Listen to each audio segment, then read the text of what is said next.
This podcast is for professional voice teachers to answer the question, how do I grow my teaching business and even break out of that one-on-one lesson model so that I can reach and teach who I want whenever I want.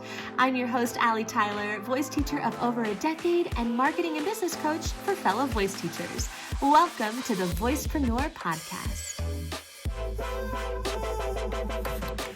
Hey, voice teacher. Welcome back to another episode of the Voicepreneur Podcast, the place to be if you want to learn all things business and marketing as a vocal coach. And I don't know why I needed to say that, but I did, just in case you needed to know. That is what we are all about, and I am so excited to be talking to you about today's topic because we are talking about how to scale specifically with creating an online course or program, whatever word resonates with you. This episode is going to break down specifically the creation process of making a course or a program. Now, if you've been listening for a little bit, you may recognize that in a previous episode, and gosh darn, I always forget to write these things down before I start recording, so I will link it inside of the show notes, but there is a previous episode where I shared a way that you can start making an online course really quickly. And that is an awesome episode. However, we didn't specifically talk about how to, not do it quickly and do it kind of at your own timeline. And then B, how to actually do the thing, like the creation part of making an online course. My hope is that this episode relieves you of some stress because, do I totally understand how stressful and overwhelming it can feel to make an online course, especially if this is your very first time doing this. So let me tell you, my dear friend, I have made now 12 online courses in the last 8 years. I've had a lot of ups and downs. I've had every experience that you can think of. So I feel very confident in everything that we're going to be talking about today. And trust me when I say that you got this. You can do this. And I promise you, it's not going to be as overwhelming as you think. So let's actually start there because a huge component of building an online course is your mindset about it. What are the thoughts that you are having about creating an online course? If I know you, and if you are anything like me, and if you are anything like the hundreds of other voice teachers that I have talked to,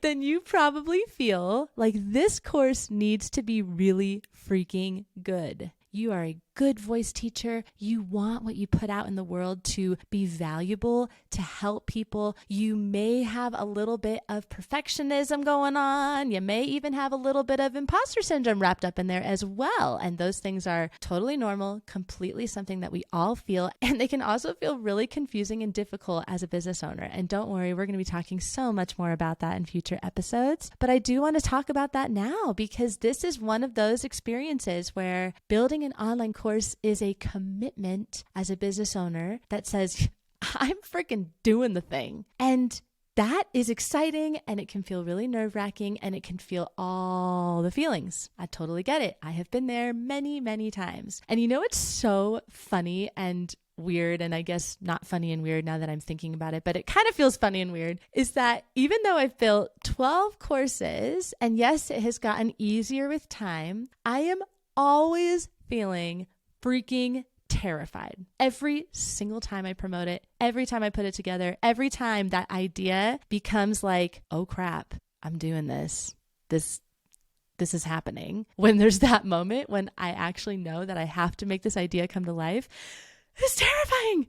It is so scary. And I know that you're probably feeling the same way. Maybe you have a course idea in mind. Maybe you've built an online course and maybe you want to know how to do it better. Maybe you are in the very beginning stages where you know that maybe one day you want to create a course, but you have no idea what it's about. There is a moment where you are going to realize that you are the person to do this, that you have to do this. And that is so exciting as a creative. We are creative, so we love to create things. And me personally, I am completely addicted to the feeling of following through on projects. It's kind of a problem because I then just do so many projects all the time. And you might be like that too, or you're like, I have to do all the things. And that is so exciting. And you are probably going to feel like, because this is a course and because this is something different and something you've never done before, and also something you're seeing a lot of other voice teachers doing as well. And not just voice teachers, like coaches and influencers, like people are building courses, man. They have figured it out and people are doing this. And that's very exciting and extremely overwhelming. And you may feel like it needs to be a certain way. It needs to look a certain way. It needs to sound a certain way. It needs to feel a certain way. And I get it. I totally understand. I'm a marketing coach. I'm literally telling you ad nauseum in these episodes that it is so important to help our students feel a certain way. And at the same time, I want to give you permission to screw up your first time. It is okay. Your first course is going to be your worst course. Oh, I just made that up, but I think that should be our mantra. Your first course is going to be your worst course, and that is great. It means you did it. And if you know that, yeah, this is my first time doing it. And every time that I do another one, if I ever do another one, maybe you won't, and that's okay. But if you ever do iterations to that one, or any time that you are excelling in your business, it's always going to get better. And so to me personally, I find that to be extremely relieving. Like, I like knowing that it doesn't have to be perfect my first round. And in fact, I'd really rather it didn't. This is about progress, not perfection. This is about doing it. This is about getting out of our heads. This is about not worrying about whether the video quality is perfect or whether you have the right microphone. Can I just tell you, and I know I've said this on a previous episode, I think I have, but if I haven't, I'll tell you right now that for the first 50 episodes of the Voicepreneur Podcast, I did not have a microphone. And that was a really interesting thing for me because I used to be that person. And this was especially when podcasts were getting really big and we were all starting to like consume them a lot more. I was so freaking picky about the audio quality of a podcast. If it didn't sound exquisite and awesome and I didn't hear any edits in it, then it was good. But if I heard edits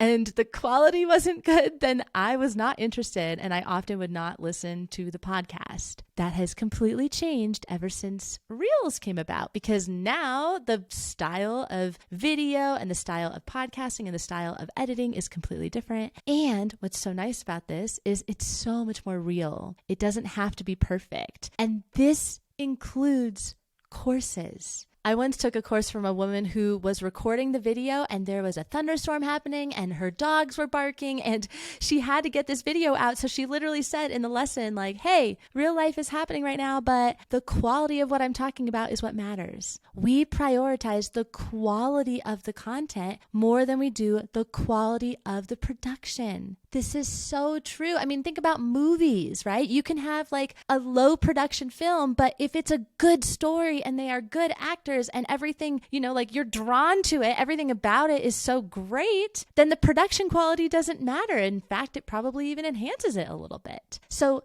please remember this. When you are creating videos and you're creating warm-up tracks and you're creating PDFs and you're creating all of the materials that go inside of your course, that perfectionism is not necessary, that what matters is the quality of the content that you are teaching them. What is the content that you are teaching them? How is it that you are teaching them? Don't worry so much about this, right? This will come later, especially once you start selling the course and you can actually afford things like a really fancy microphone or fancy video equipment. Really what this comes down to is you get to decide how this process is going to go. Are you going to allow it to be easy or are you going to overcomplicate it? And you will know you are overcomplicating it when you keep procrastinating on putting it out there because of these blocks that keep coming up. And this is something I hear all the time from voice teachers. Oh, I don't have a good video camera. Oh, I don't have PowerPoints ready. I don't have, the right microphone. I don't have this. I don't have that. And I'm here to tell you, I have built programs with absolutely nothing.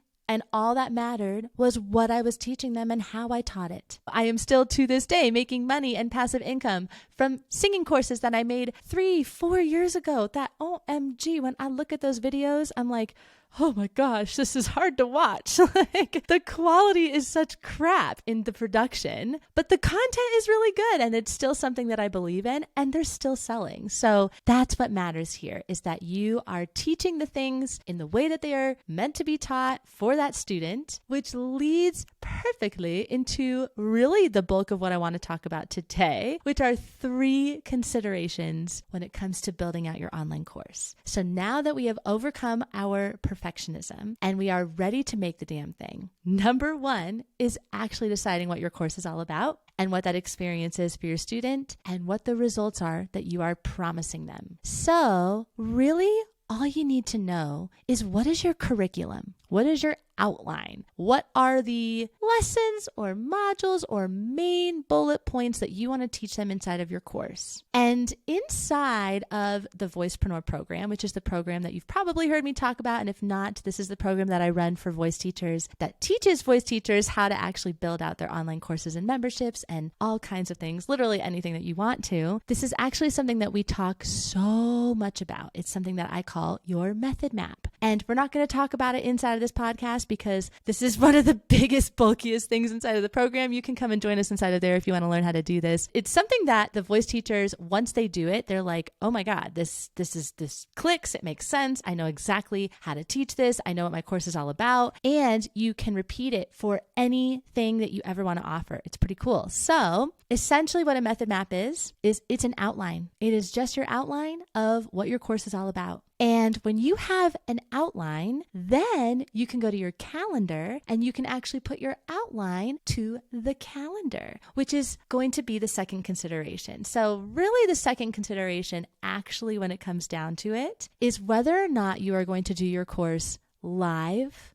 or pre-recorded or a little bit of both. So here's what I mean by that. Essentially, when you are thinking about creating a course or a membership or anything that you are selling online, you are always going to have to be thinking about how involved you are in that launch process, in the creation process, and how much you are going to involve your audience in that as well. So for example, in the very first course that I ever made for singing, it was called Discover Your Voice. And Discover Your Voice was a mini course. It had 6 lessons in it, and I decided to pre-record all of the lessons before selling it. I made the entire course first. I made all the videos, I did the audio tracks, I did the warm-up guides, the PDF guides, and we'll talk about that in just a second, but I pre-recorded everything and then I sold it. Now, with other courses, I have done quite the opposite. In fact, you may be watching this and you may have been a student inside of Amplify. Amplify was a course that I ran live in March of 2023. And this was really cool because it was actually my very first time ever doing it like this. And this was completely live, meaning that I went live on Zoom. I had the PowerPoints all ready to go. There were 4 Zoom classes. I took the replays of the class and I now sell it as a course inside of the Voicepreneur at thevoicepreneur.com. Go check it out if you want to learn more about Amplify and how it can help your teaching business. So that entire course was live, and that was really quite a cool experience. I will tell you, I really enjoyed it way much more, so much more than I thought I would. The 2 programs that I did a hybrid, where I did a hybrid of live and pre-recorded, was for my Own Your Voice singing program and then the Voicepreneur program for voice teachers. So essentially what I did for those is I had my curriculum all finished. I had my outline done. I knew exactly what the lessons were and I knew when I was going to be releasing the lessons. So I did a quote unquote drip model. I had people that were inside of the course, but they didn't get access to everything right away. They got it week by week. And so what I did for both of those programs is I got myself 3 weeks ahead of the recording process. So I essentially said, okay, if lesson 2 is going to be coming out on this date, then I need to make sure that I have lesson 2 finished 3 weeks prior to its release date so that I feel really good that it's all done. So that's what I did for both of those programs, and that worked out really well. So they got the drip experience so that I could be doing the course live, but I also was pre-recording the content so that it wasn't like a live course on Zoom. So this is really going to depend on the type of course that you are offering. It's going to depend on if you want community, if you want there to be Q&As, if you want there to be an intimate experience between you and your students, where maybe you're doing master classes and you get to hear them sing, or if you want this to be a completely self-paced thing like I had for Discover Your Voice and eventually Own Your Voice as well. Both of those are my passive income singing courses. So it totally depends on the vibe that you're going for with your course, and that is going to reveal itself through the curriculum that you have made. The third and final component to creating your online course is the 4-part flow. I don't have a fancy other name for this except for calling it the 4-part flow, but this is what me and my assistant call it inside of our flow process. And it is essentially a 4-part process that you can apply to anything that you create. It can be a course, it can be content that you are making on social media, it can be podcast episodes like I'm doing right now, it can be really any type of content that you are making. So the 4 parts go like this. Number 1, outline. Number 2, record. Number 3, edit. And number 4, publish. So when you know that these are the 4 parts, you can now go to your calendar and actually map out when you are going to do each of these parts. Now, here's where things get really fun. This is going to take some practice to figure out what your unique flow is, and your unique flow may change and probably will change for each and every course or program or offer that you create. So I'll give you an example of this. I, for a long time, have been advocating batching. It's the best way to create content. And if you don't know what batching is, it essentially means that you are taking the same type of task. Let's say that it's outlining podcast episodes. So that first part, outline. And you will sit down and outline 4 episodes or 6 episodes or however many episodes you want to, all in one sitting, right? That would be an example of batching. Now, here's the interesting thing about batching. We essentially want to play around with where batching fits best within those 4 parts and how this is going to be impacted based off of the type of content that we are creating. It's so interesting to me because right now I am in an entirely new way of creating content than I ever have before. So for lots and lots of years and months, I have been doing batching. But recently, in the last few months, and especially after going through kind of a weird and wacky winter, not an easy season of my life, batching just did not feel good. It did not feel good for me to sit down and creatively think of a bunch of different topics and a bunch of different outlines for all these different episodes all in one day. I just couldn't get my brain to do it like I could in previous years. So I had to play around with a few different ways to batch. And now I have landed on a whole new flow that I am totally loving. And essentially all it is I am batching a couple of episodes per week. So rather than doing a bunch of episodes per day, I am literally doing 2 episodes per week. This is still going to allow me to get ahead because if I'm releasing 1 episode, but I'm always doing 2 episodes every week, then I'm always going to be getting ahead. And now I can look at my calendar and I can break out those 4 parts into 4 days, or in my case, I'm actually doing it in 3 days because I've gotten much faster at my flow. But you could do, for example, I'm going to outline 2 episodes on Monday, and then I'm going to record those episodes on Tuesday. I am going to edit those episodes on Wednesday, and then I'm going to release them on Thursday, or you'll release one of them and you'll have one of them scheduled, right? That could be a flow that you do as well. And that is still kind of batching, so to speak, because you are doing 2 and you're batching, the different parts on the different days, but you're not necessarily having to do all the different topics on that one batch day. I hope that made sense. And I hope that it helps to hear a couple of examples, but the goal is for you to figure out your own flow. So if you are, let's say, creating 4 modules, and inside of those modules, you think it'll take probably a week to make each of those modules happen, then give yourself 4 weeks to make that program, and maybe actually give yourself a few more weeks because it'll probably take you a little bit more time. There's always snafus and weird things that come up. The last thing to consider is that the more that you do this, the easier it gets. Give yourself time if you're in the beginning. Don't give yourself too much time though. Like I said before, we don't want to get trapped in perfectionism, but give yourself time and patience and love and know that it does get easier. The first time you do this, it's so wacky weird. It is going to be the worst one, and that is okay. That is okay. We are going for progress, not perfection. And truthfully, what we're actually really going for is for you to do the damn thing. Really, like you could do this. I know you can do this. And you are going to learn so much from the experience. OMG, there is nothing like putting out your first online course and selling it, might I add, and actually getting people the results or having the students actually interact with the course. There is nothing that you will learn more from than that experience.